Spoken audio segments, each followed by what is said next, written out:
ये ठीक है, इसको हम नोट कर ले रहे हैं। सेकंड पॉइंट है कि ट्रेन रनिंग और स्टार्टर को सरकारी स्कूल जो मस्ट है जो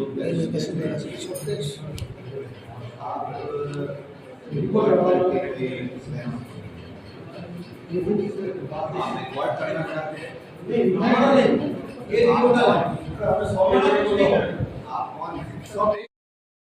আমাদের যে ট্রেন রয়েছে সেই ট্রেনে পায়খানা বাথরুম নেই। শিয়ালদা থেকে সমস্ত মানুষরা আসেন যাদের পায়খানা বাথরুম ছাড়া এই 200 কিলোমিটার রাস্তা তাদেরকে জার্নি করতে হয়, তাদের জন্য। তো টেকনিক্যাল কিছু ফল্ট উনি বললেন, তো বললেন এগুলো অ্যাপ্রুভাল নেব রেলওয়ে থেকে, এগুলো আমার হাতে নেই, রেলওয়ে বোর্ড যেগুলো করবে সেইখান থেকে হবে। তো সেই ব্যাপারে কথা হলো।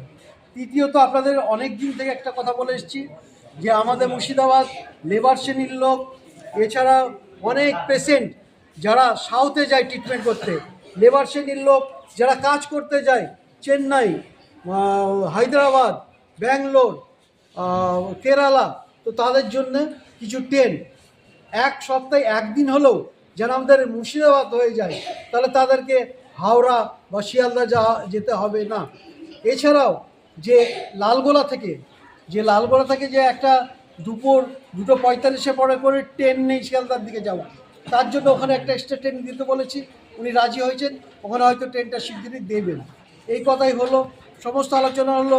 আমরা ওনাকে হার্ড কপি দিয়েছি আজকে যে পয়েন্টগুলো, সেই হার্ড কপিটা বললেন যে সমস্ত ইমপ্লিমেন্টেশন আমরা করব, এই আর কি। তো মোটের ওপর আজকের বৈঠক আপনাদের আশাব্যঞ্জক হয়েছে? অবশ্যই আশাব্যঞ্জক হয়েছে। উনি কথা দিয়েছেন যে আপনারা কাজে বিশ্বাসী, সেহেতু কাজ আমরা করে দেখাবো। আপনারা যে পয়েন্টগুলো দিলেন district Murshidabad railway passenger association, সেটা আমি নিয়ে যাচ্ছি। এর প্রতিটা পয়েন্ট আমি কিন্তু কিল করব এবং এর কাজগুলো করব। উনি আমাদের কথা দিয়েছেন এবং ভবিষ্যতে দেখব যে আমাদের যে স্বপ্ন, মুর্শিদাবাদের যে স্বপ্ন, ইয়ার খান সাহেবের যে স্বপ্ন, সেই স্বপ্নগুলো হয়তো পূরণ হবে।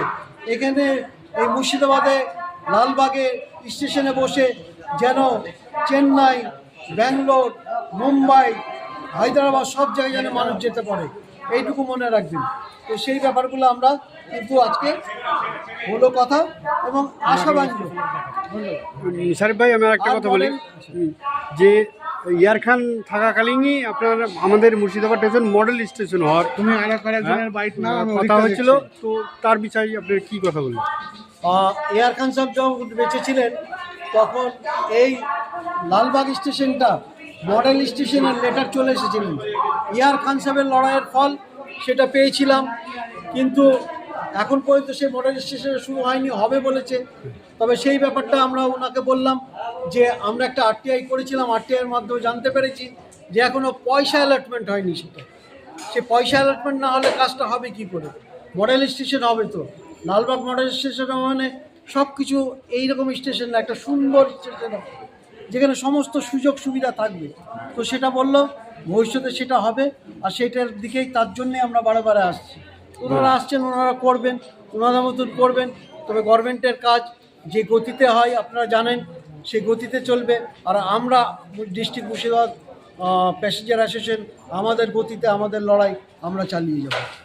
ধন্যবাদ।